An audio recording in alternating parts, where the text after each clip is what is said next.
happens when desperation overwhelms dignity? What becomes of love when it's weighed down by greed? Can true happiness be found in the shadows of constant competition and comparison? How far would you go to prove your worth to someone who only sees your flaws? And when the price of success demands a sacrifice too great, is it still worth paying? The sun had just begun to set over Obulu town, casting an orange hue across the bustling streets. Uchechi was pacing back and forth in her tiny apartment, her face twisted in frustration. Her boyfriend, Kelechi, sat on the worn-out sofa, his head buried in his hands. "I can't keep doing this, Kelechi," Uchechi snapped, her voice filled with contempt. "Look at Nkechi's boyfriend. He just bought her the latest iPhone. And what about you? What can you offer me?" "Nothing." Kelechi sighed heavily, lifting his eyes to meet hers. "Uchechi, I'm trying. You know how hard things are for me right now. I'm not like those guys who flaunt wealth without explanation. I have my dignity." "Dignity?" Uchechi scoffed, folding her arms. "Dignity doesn't pay bills, Kelechi. I deserve better. If you can't step up, maybe I should find someone who can." Kelechi's heart sank as Uchechi's words cut through him like a blade. He loved her deeply, more than he cared to admit, but her constant comparisons and insatiable demands were beginning to wear him down. Despite his modest lifestyle, he had always been proud of his hard work and principles. Yet, Uchechi's unending complaints made him feel like a failure. One day, after attending a friend's program, the pressure reached a boiling point. Their friends had all arrived in flashy cars with their girlfriends, dressed to impress, each couple basking in the glow of luxury. Kelechi could feel Uchechi's simmering dissatisfaction throughout the event, but it wasn't until the end that her frustration erupted. As they stood by the roadside, waiting for a taxi while the others drove off in sleek vehicles, Uchechi turned to him with fiery eyes. "Look at us," she hissed. "Standing here disgracefully while your rich friends drive their girlfriends home in expensive cars. When will you wake up and get rich? Is this how you want to live your life?" Kelechi said nothing, his heart heavy with guilt and frustration. Her words lingered, echoing in his mind long after they got home. That night he couldn't sleep. One evening, Kelechi met his friends, Ibuka and Chidi, at a small bar. They were well-dressed, their wrists adorned with gold watches, their conversations dripping with confidence and wealth. "Kelechi," Ibuka began, leaning back in his chair, "you look stressed. What's eating you?" Kelechi hesitated, then blurted, "It's Uchechi. She's always comparing me to other guys, saying I'm not good enough.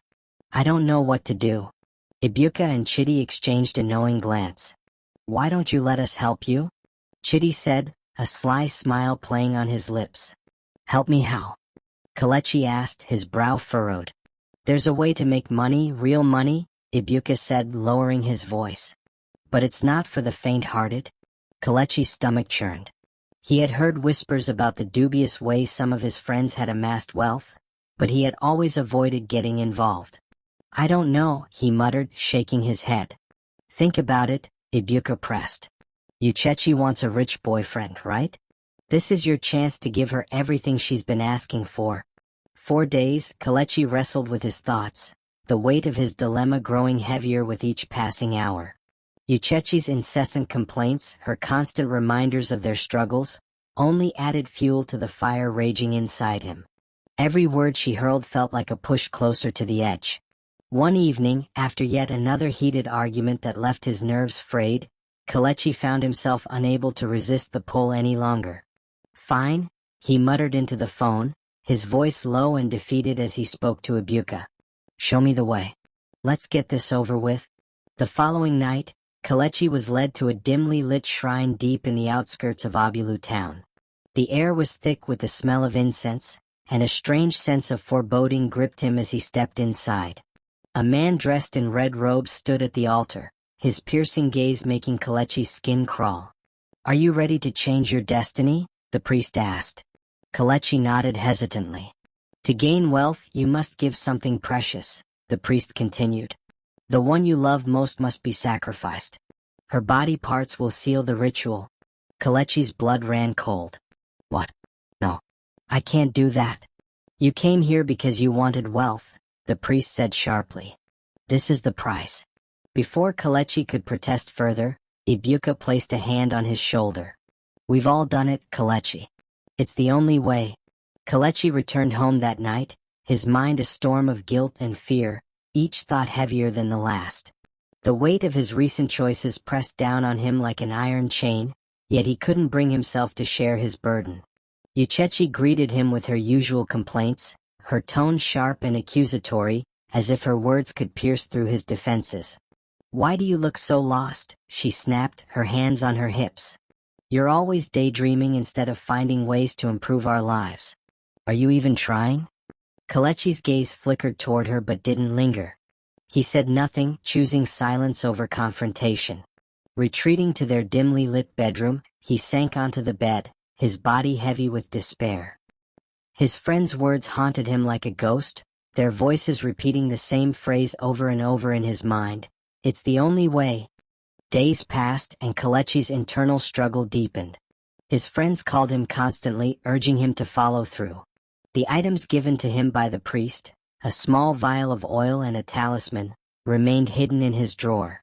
One fateful night, after yet another fiery argument with Uchechi, Kelechi felt his composure slipping. She had been relentless, demanding a new, expensive necklace and an iPhone, her voice laced with frustration. "All my friends have iPhones," she had complained, crossing her arms. "Their boyfriends drive nice cars and spoil them. What about you? What do I have to show for being with you?" Her words stung like daggers, each one tearing away at Kelechi's fragile resolve. As she eventually drifted off to sleep beside him, Kelechi sat in the dim light of their room, his mind consumed by the choice he had made.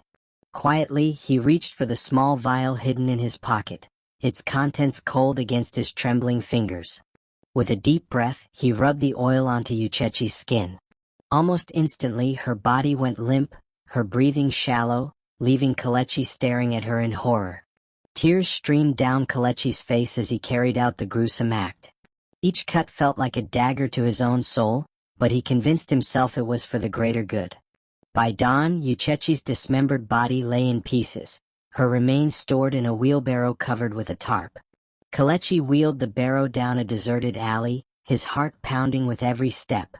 The streets were eerily silent, save for the creak of the wheelbarrow and his own ragged breaths. As he approached a large waste bin, a flashlight suddenly blinded him. "Hey, what are you doing there?" a security officer barked. Panic seized Kelechi. "I'm just disposing of some trash," he stammered. The officer's suspicion grew as he noticed the blood seeping through the tarp. "Open it," he ordered. Kelechi froze. "It's nothing, just some old meat." "Open it," the officer shouted, drawing his weapon. With trembling hands, Kelechi removed the tarp, revealing the gruesome contents. The officer recoiled in horror, immediately calling for backup. Within minutes, police swarmed the area, arresting Kelechi on the spot. As he was dragged away in handcuffs, he broke down, confessing everything: the pressure from Uchechi, the shrine, the ritual. His friends, Ibuka and Chidi, were also apprehended. Their wealth, built on a foundation of blood and lies, crumbled as their crimes came to light. News of the incident spread like wildfire through Abulu town. Uchechi's family was devastated, and the community was left in shock. This tale serves as a cautionary reminder of the devastating consequences of greed and societal pressure. For young women like Uchechi, the relentless pursuit of material wealth and status, often fueled by comparisons and unrealistic expectations, can lead to dangerous decisions. When the focus shifts from genuine love and mutual growth to shallow displays of affluence, the true essence of relationships is lost. For men like Kelechi, the pressure to meet these demands can become a crushing burden, forcing them to make choices that compromise their values and integrity. The temptation to take shortcuts or sacrifice moral principles for the sake of pleasing others can lead down a dark and irreversible path. In the end, both parties pay a steep price: Uchechi for her unyielding demands and Kelechi for succumbing to them. Their story is a powerful reminder that the cost of greed and societal pressure is often far greater than imagined. Thank you so much for watching. We truly appreciate your support. Please don't forget to like, comment, and subscribe to our channel. Your engagement helps us create more amazing content for you. Thanks once again, and we'll see you in the next video. Like and subscribe.